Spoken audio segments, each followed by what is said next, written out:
오늘 주의 말씀에 여러분에게 임하시사 하나님의 은혜가 넘쳐나시기를 예수 이름으로 축복합니다. 아멘. 참 날씨가 세계 전국 곳곳마다 50도가 넘어간다고 합니다. 그래서 50도가 있는 것이 우리가 사우디아라비아에 어디 방문하신 분도 계시지만 그곳에 뉴스를 보니까 메카 성지 순례를 위해서 수만 명이 그곳에 모였다가 제가 설교를 준비할 때는 800명이었거든요. 근데 그 다음 날은 900명, 오늘 보니까 1100명이 이 열사병으로 이 뜨거운 태양에 좀 노출돼서 죽었다고 하더라고요. 여러분, 참 그늘이 없는 곳에서 잘못된 믿음의 행군, 믿음의 행보, 그 메카라는 것을 구경하기 위해서 사람들이 수만 명이 도는데 그 수만 명이 바글바글 거리는 그것을 돌 때 얼마나 여러분 숨이 막히겠습니까? 얼마나 뜨겁겠어요. 그런데 종교 지도자 어느 한 명도 이것이 잘못됐다, 이것은 위험하다 경고하지 않고 오직 맹신적인 신앙만 따라서 우리가 알라 신을 섬기는 그 믿음으로 나아가자라는 그 마음으로 나아갔다가 1100명이 그 자리에서 다 열사병으로 죽는 이런 소식에 참 가슴이 아팠습니다. 진짜 행복을 찾기 위해서 신을 찾았지만 그들은 인생의 참 행복이라는 그늘을 발견하지 못하고 오히려 죽음의 그날에서 죽은 그 모습을 보면 너무나 고통스러웠습니다. 참 이 사건을 보면서 말씀을 준비하면서 제가 우리 성도들은 어떤 그늘에서 살기를 원할까? 또 어떤 그늘에서 있어야 하는 것일까? 오늘 말씀을 통해 발견한 이름 되시기를 주 예수 이름으로 축복합니다. 아멘. 오늘 보면 욕망의 그늘 아래서 자신의 야망을 실현시키기 위해서 살아가는 두 사람을 보게 됩니다.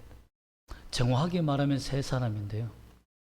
욕망에 드러나는 사람이 세바와 요압, 딱 두 사람이 드러나기 때문에 그렇지만 다윗도 한복을 합니다. 세바와 요압은 어떤 욕망을 품었을까요? 그들은 왜, 그들의 종말은 또 어떻게 되었을까요? 왜 욕망을 품었고 그들의 욕망으로 말미암아 일어난 반역, 그 반역은 성공했을까요?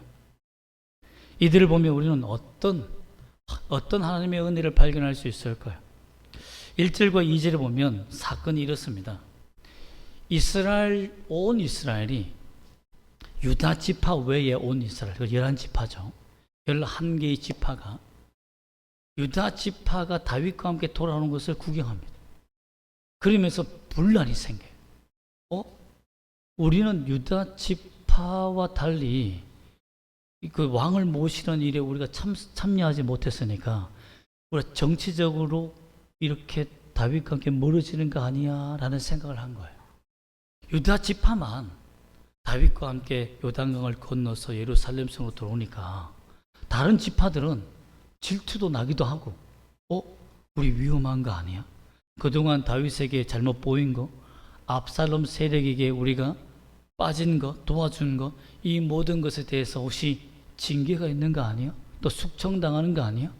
왜냐하면 압살롬을 따랐던 이스라엘 사람들이 다윗이 다시 예루살렘으로 왕으로 돌아온다면 그 전에 다윗을 배신했던 사람들은 어떻게 되겠습니까? 그냥 목숨이 위태로운 거죠. 다윗은 그래도 그들을 용서하고 그들의 마음을 이해하려고 노력했는데 사람들의 마음이 그렇지 못했던 거예요. 근데 그 중에 세바가 너무 큰 두려움에 빠진 거죠. 그리고 유다 지파만 다윗이 인정하는 것을 보고 질투가 나서 온 이스라엘 사람들에게 이새의 아들 다윗과 우리가 몫을 나눌 게 있는가? 그들이 전쟁에서 이기고 또한 여러 가지 왕권을 차지했을 때 우리가 다윗과 함께 나눌 것이 있는가? 라고 하며 다윗을 왕이라 부르지 않습니다. 그냥 이새의 아들이라고 불러요. 완전히 무시하며 사람들에게 다윗은 울 버렸어, 울 싫어해 하며 모함을 합니다. 그러니 그 온 이스라엘 사람들이 다윗을 마중하기 위해서 올라갔다가 그 말을 들어보니까 아차, 그렇거든요. 유다 지파만 이미 좋은 자를 차지했고 다윗의 옆자를 차지했고 다른 지파는 어찌 보면 세바의 말대로 죽을 수도 있고, 몫을 나누지 못한다는 것은 죽는다는 말이거든요. 왕따를 당한다는 말이니까 얼마나 위험했겠습니까? 그래서 온 이스라엘이 다윗을 따르지 않고 세바를 따릅니다. 근데 베이스 캠프가 필요한 거예요. 반역의 베이스 캠프가 필요하니까 이 세바가 어디까지 도망가냐면 갈릴리 지역, 예수님이 사역하셨던 갈릴리 지역까지 도망갑니다. 그곳 지역이 아벨이라는 놀라운 지역이 있는데요. 그곳에서 사람들을 모으는데 14절에 보면 14절 말씀을 잠깐 제가 읽어보면, 제가 읽어드리겠습니다. 세바가 이스라엘 모든 지파 가운데 두루 다녀서 아벨과 벳마가와 베림 온 땅에 이르니 그 무리도 다 모여 그를 따르더라. 갈릴리 지역까지. 어떻게 보면 이렇습니다. 우리 남한을 다 자기들이 포섭했다 하면 북쪽으로 도망가는데 북쪽에 있는 사람들까지 다 누구 편이 되었다? 세바 편이 되었다는 겁니다. 이러니 다윗이 두려워지기 시작한 거예요. 압살롬의 위기를 이제 겨우 벗어났는데 세바가 반역함으로 말미암아서 온 이스라엘이 자신을 또 반역하는 일이 생기니까 이젠 더 큰 위험이 있어. 어떻게 하면 좋을까라고 고민을 하게 된 거예요. 근데 고민을 하게 되는데 더 큰 고민이 뭐냐면 요압 장군에게 명령해서 세바를 가서 쳐서 물리치고 제압해 하면 좋은데, 요압이 어떤 사람입니까? 다윗의 명령을 듣지 않고 자기 욕망대로 사는 사람이에요. 즉 압살롬을 죽이지 마라고 명령했는데, 그때쯤 요압은 나중에 반역할 다윗의 넷째 아들 아도니아와 이제 쿵짝쿵짝 수닥수닥 하고 있었던 거예요. 그렇기 때문에 압살롬이 왕이 되면 아도니아가 왕이 되지 못하고 살아서 돌아오면 아도니아가 왕으로 내가 세우기를 원하는데 아도니아의 등극을 방해할 수 있으니까 그 매달려 있던 압살롬을 칼로 찔러 죽여버린 거죠. 그렇게 해서 반역을 꾸몄던 자가 요압입니다. 그것을 다윗이 모르겠습니까? 왜 요압이 압살롬을 죽이는지 왜 모르겠습니까? 그런데 말을 못하는 거예요. 왜? 요압의 권력이 너무 크니까. 그래서 요압을 두려워해서 그의 사촌 아마사, 참 성경 이름이 너무 비슷한 이름이 많아서 그런데 요압과 친척 사촌지간인 아마사를 총사령관으로 부릅니다. 그래서 아마사야, 너가 요압 대신 가서 유다 병사들을 모아서 저기 아벨 지역에 가서 세바가 숨어 있다 하니까 그를 잡아 죽여서 내게 데려와라. 반역을 네가 제압해. 그러면 내가 너를 군대 장관으로 삼아줄게 라고 약속을 한 겁니다. 그러니 아마사는 늘 요압 사촌 형 밑에서 계속 그림자로 살고 있었는데 이제는 어떻게 해야 되겠습니까? 자신이 이제 군대 사령관이 되고 군대 장관이 될 수 있다는 그 말에 유다 사람들을 모으는 거예요. 그런데 대통령이 쉽게 말하면 사람을 뽑았는데 능력이 부족한 거예요. 야, 3일을 줄 테니까 3일 동안 모아라 라고 했는데 3일 동안 아무리 모아도 사람들이 안 모이는 거예요. 유다 사람들이 안 모이는 거예요. 왕으로 등극할 때는 유다 사람들이 와 하며 다윗이다, 다윗 왕이다 하며 이야 우리 유다 지파가 다윗을 섬긴다 라고 했는데 야 전쟁하러 가자 라고 하니까 다 손을 내리는 거예요. 죽으러 가자 라고 하니까 다 손을 내리는 거예요. 자기 욕망과 이익을 따라서 사람들이 살고 있다는 것을 성경이 잘 보여줍니다. 그러니까 너무 답답하니까 그래서 바로 요압의 친동생인 아비새를 군대 총사령관으로 파견을 합니다. 아비새를. 근데 여러분, 동생의 형을 반역할 수 있습니까? 또 요압 장군이 얼마나 힘이 좋고 군대가 얼마나 강한데요. 그래서 어떻게 보면 다윗은 잔꾀를 쓴 겁니다. 머리를 쓰는 거예요. 악수를 쓴 거죠. 결국 아비새는 요압에게 가서 한편이 되어서 그래서 전쟁에 참여하는 일이 돼요. 결국은 모든 병사들이 요압의 군사가 되어버리는 엄청난 악수를 저지르고 말았다라는 것입니다. 세바와 요압의 공통점이 나타나는데요. 이때 아마사가 전쟁에 참여하러 가고 있는 아비새와 요압 장군 앞에 나타납니다. 아마사가 말합니다. 야, 어디 가느냐 하면서 인사하려고 딱 하니까 요압이 아마사네. 저 아마사 계속 다윗 옆에 알짱알짱 그랬다가는 내 권력에 문제가 생길 수 있어. 언젠가는 저 녀석이 나의 뒤통수를 치고 내 군대 장관 자리를 빼앗을 수 있겠다. 내 사촌이라지만 살려주면 안 되겠다라는 생각에 안녕하냐 하고 인사하면서 칼을 턱 떠뜨립니다. 왜냐, 아마사는 요압에 대한 두려움이 있잖아요.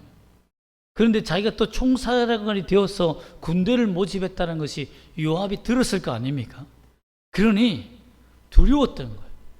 근데 요압이 그걸 알고는 칼을 탁 들고 하면서 턱 떨어뜨려요. 널 죽일 생각이 없다라고 하는 거죠. 하지만 다른 손에 품어있던 칼을 딱 숨기고는 간 겁니다.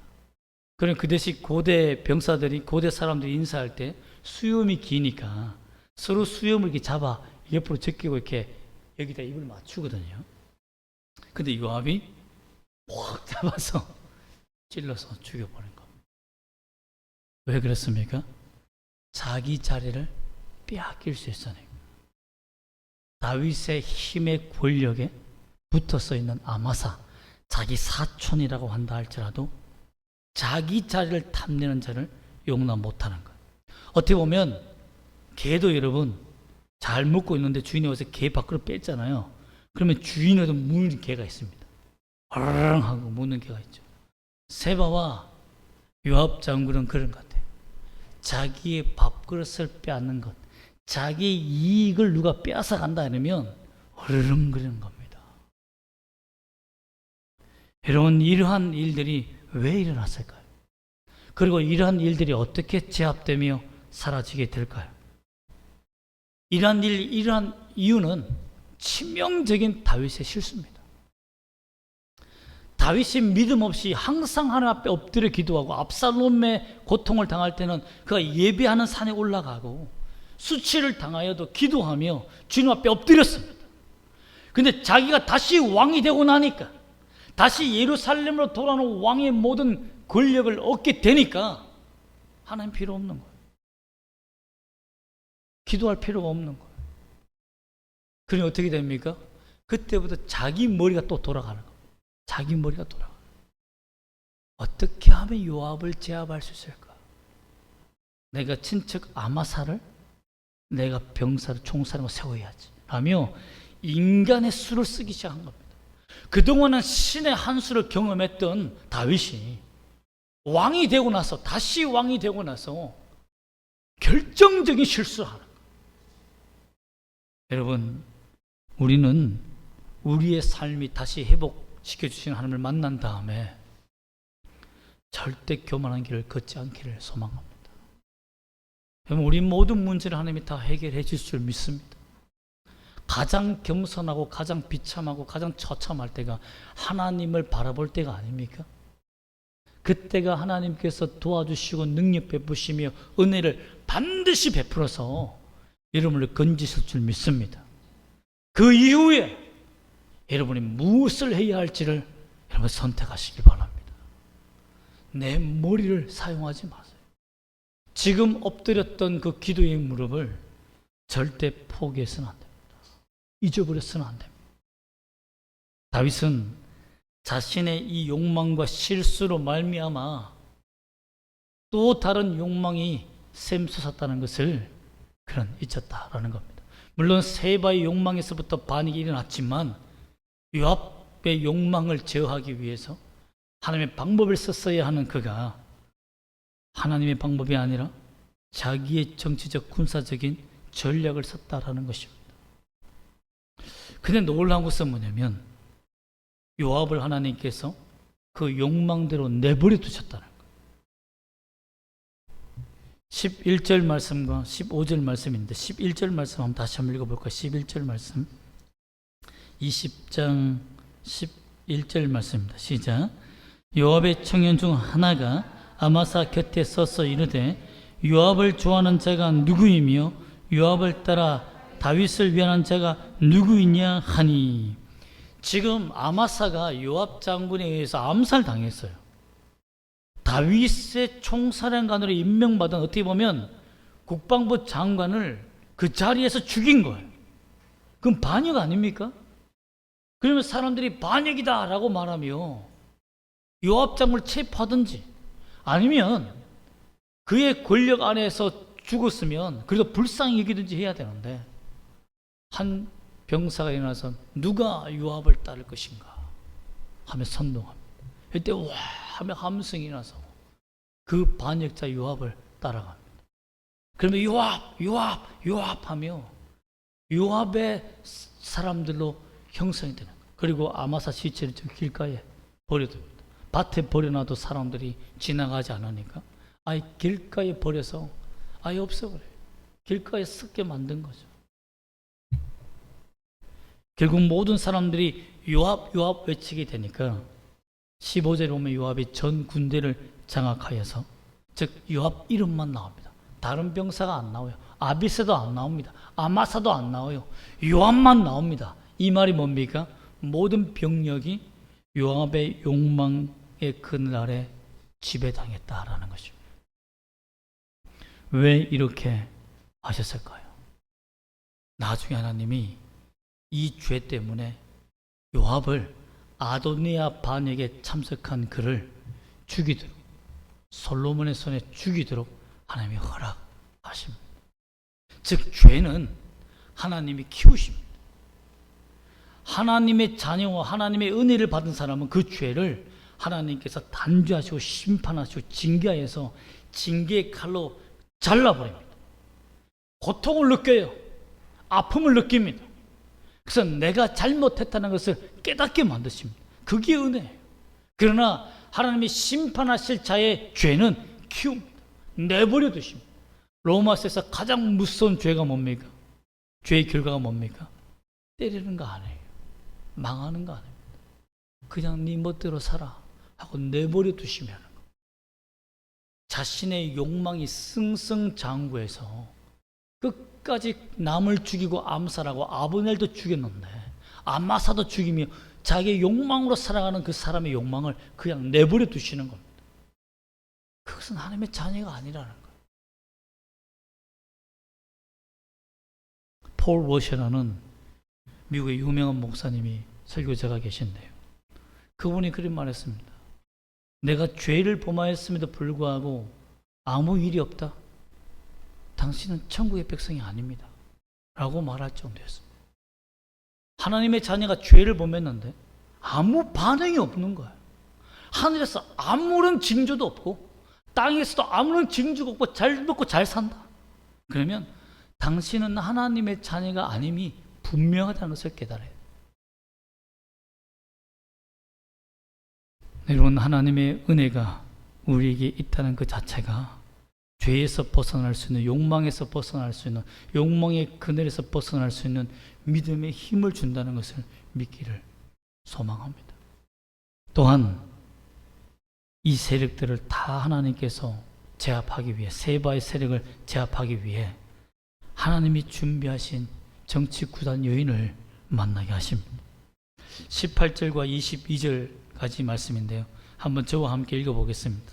18절부터 22절. 제가 18절 말씀을 읽고 여러분이 19절 말씀을 읽으며 22절까지 교독하겠습니다. 여인이 말하여 이르되 옛 사람들이 흔히 말하기를 아벨에게 가서 물을 것이라 하고 그 일을 끝내었나이다.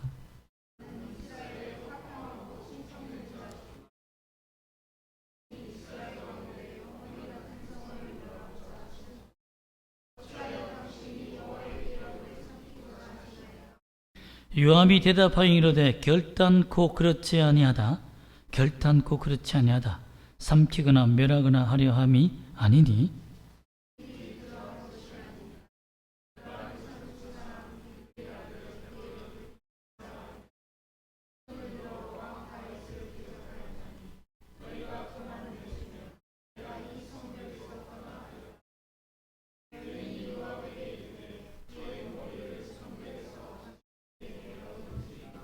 다 같이 이에 여인이 그의 지혜를 가지고 모든 백성에게 나아가며 그들이 비그리의 아들 세바의 머리를 베어 요압에게 던진지라. 이에 요압이 나팔을 불며 무리가 흩어져 성읍에서 물러나 각기 장막으로 돌아가고 요압은 예루살렘으로 돌아와 왕에게 나아가니라. 아멘.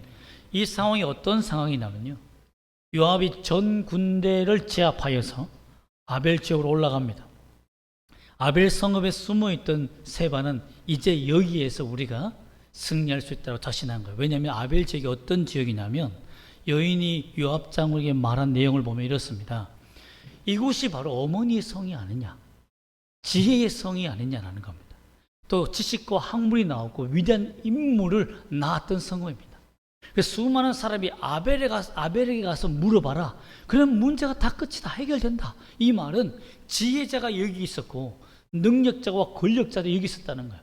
모든 재판과 권력과 돈과 명예가 이 아벨에서부터 나왔다는 거예요.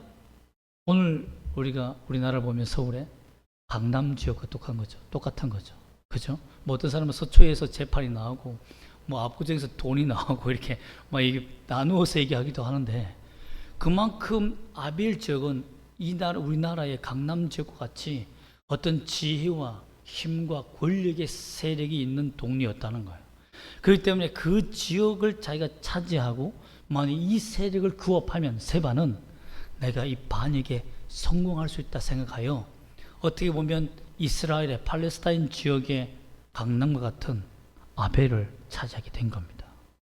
그런데 그 지역에 이 머리가 빗상하기로 한이 없는 한 여인이 있었다라는 것입니다.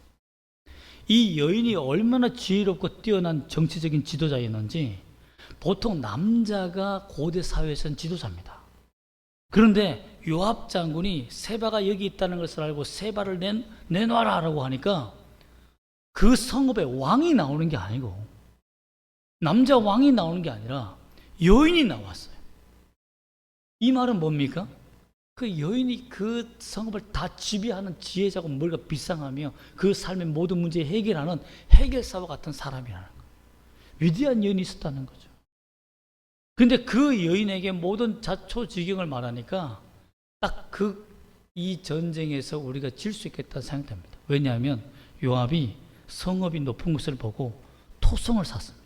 그 옆에 흙을 쌓아서 같은 높이로 만들어서 이제 올라가서 점령하려고 하는 것을 보고는 요압이 보통 사람이 아니구나 라는 것을 깨닫고 항복을 합니다. 그리고 나아가서 얘기하기를, 무슨 일이냐, 위대한 인물과 지혜자와 당신의 모든 무기와 전략을 가르친 인물들이 이곳에서 나왔는데 이곳을 무찌른 것은 역사적 문화, 역사적 유물을 없애는 것과 똑같아.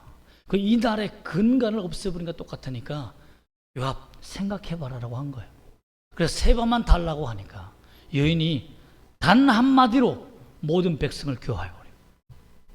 단 한마디로 가서 그의 지혜로 백성에게 말하며 세바의 목을 쳐서 요압에게 던졌다고 했으니까 뭐 두 말 세 말도 필요 없던 거예요. 그 여인이 한 말로 말미암아 우리 요압에게 죽는다.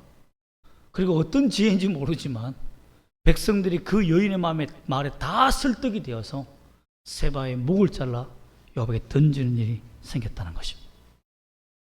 그러므로 말미암아 다윗의 실수로 일어난 이 사건들이었지만, 욕망의 사건들이었지만, 하나님께서 사람을 보내어서 요압의 욕망을 이용해서 또 이 정치 구단의 여인을 만남으로 말미암아 다윗의 왕국을 보존해 가신 하나님을 보게 됩니다. 참 이해가 잘 안 되는 부분이에요. 그러나 하나님께서 언약하신 것을 지키시기 위해서 다윗이 회개하고 돌이켜서 잠시 실수했지만 그의 실수를 넘어 하나님의 약속을 지켜가는 그 하나님을 보여주신 겁니다. 이렇게 우리 하나님은 은혜가 많으신 분이다라는 것입니다. 그러나 제가 여러분에게 말할 수 있는 것은 다윗도 자신의 지혜의 그늘 아래 숨었고 세바도 힘의 그늘 아래 숨었고 요압은 욕망의 권력의 그늘 아래 숨었던 자들이라는 것입니다.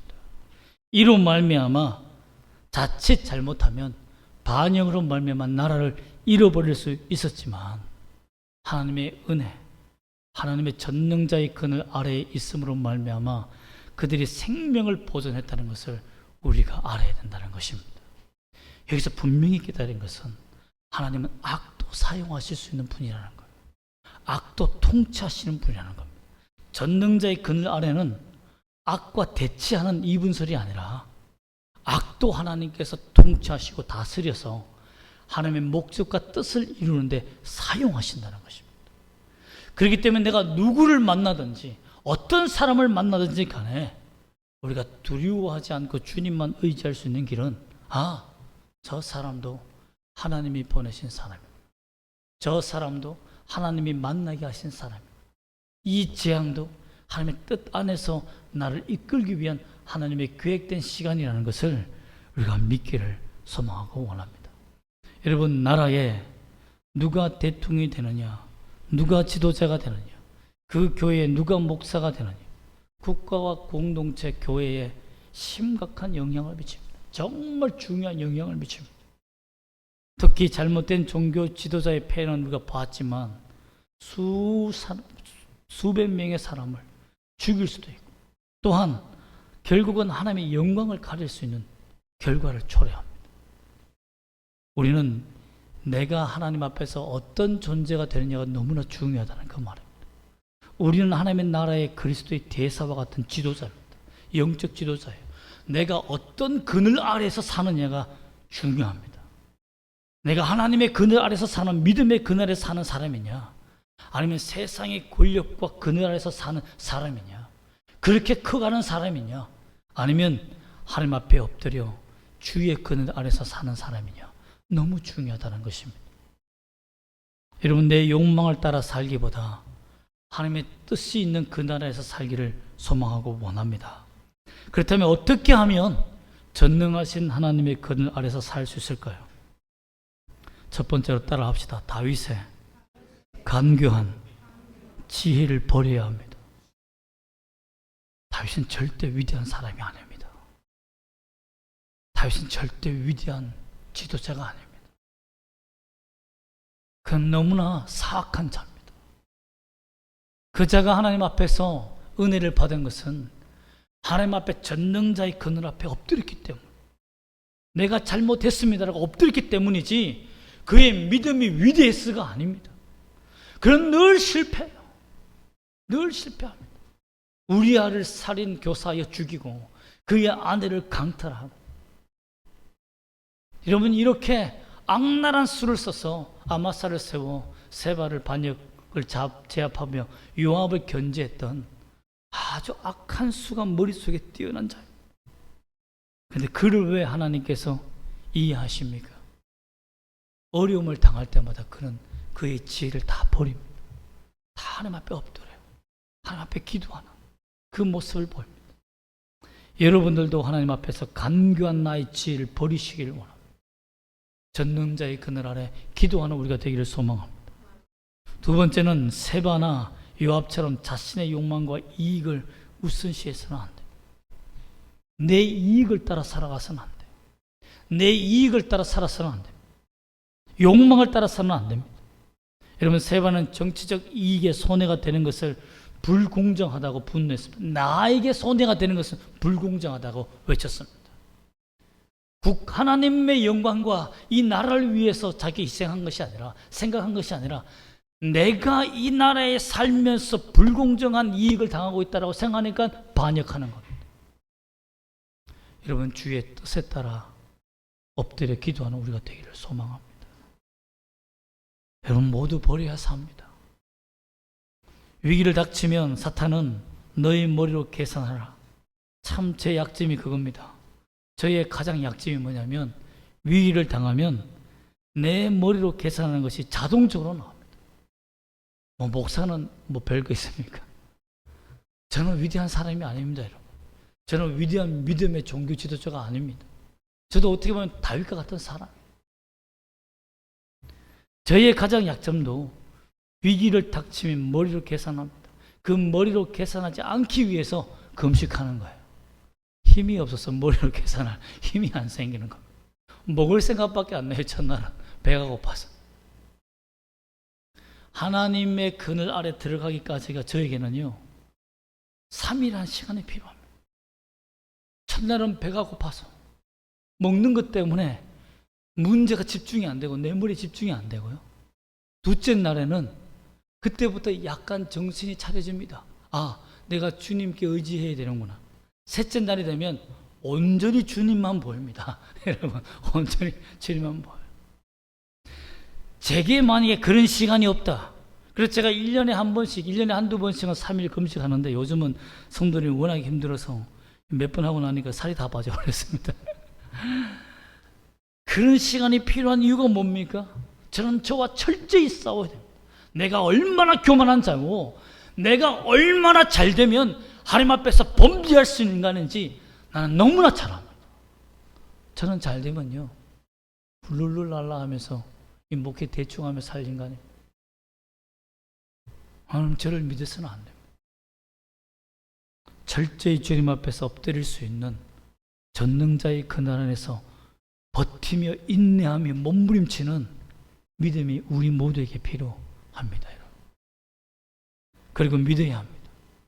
모든 것이 합력하여 선을 이루시는 하나님이 내 편이다라는 것을 믿어야 합니다. 우리가 알거니와 로마서 8장 28절에 보면 우리가 알거니와 하나님을 사랑하는 자 곧 그의 뜻대로 부르심을 입은 자들에게는 모든 것이 합력하여 선을 이루나니라. 여러분, 전능자의 그늘 아래 들어가는 방법이 이겁니다. 악한 수를 쓰지 않는 방법이 이겁니다. 어떤 재앙을 당하고 어떤 어려움을 당해도 이 모든 것이 합력하여 선을 이룬다. 여러분, 과학을 잘 아시는 분은 알겠지만 제가 여러 번 말했지만 합력이 뭡니까? 이렇게 가는 힘이 있으면 저 반대로 가는 힘이 있어요. 그 힘의 중간 힘이 합력입니다. 똑같이 가는 힘이 아니에요. 힘을 같은 방향으로 가는데 힘을 합치는 게 아닙니다. 합력은요 이렇게 가는데 뒤로 당기는 거예요. 그 중간 힘을 합력이라 하는 겁니다. 헬라에서는 그렇게 표현되는데 우리 한국은 힘을 더한다라고 합하다라고 해놨습니다. 완전 개념이 다르죠. 다릅니다. 여러분. 우리 인생 속에는 선함이 있고 악함이 있고 재앙이 있고 행복이 있습니다. 그 중간의 힘 속에서 하나님이 행하시는 그 은혜를 발견하게 될 줄 믿습니다. 전능자의 그늘 아래서 버티고 견디고 인내하는 우리가 되시기를 주 예수 이름으로 부탁드립니다. 아멘. 기도하겠습니다.